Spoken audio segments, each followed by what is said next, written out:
Hello guys, in this video I'm going to show you how to enable the get incoming transactions feature on the MetaMask application. But first I just want to mention, don't forget to subscribe to my channel, because at 10,000 subscribers I am going to show you my whole YouTube revenue statistics and growth strategy, how to make money online. Now let's jump into it.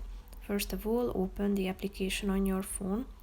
Then click on this menu icon in the upper left corner of the screen.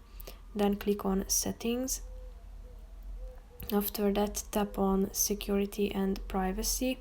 Scroll down until you find the get incoming transactions section. As you can see, third-party APIs are used to show your incoming transactions in the history. Turn off if you don't want us to pull data from those services, but if you want to, click on this button below, thereby enabling this feature. So basically that's it for this video guys. See you in the next one. Bye bye.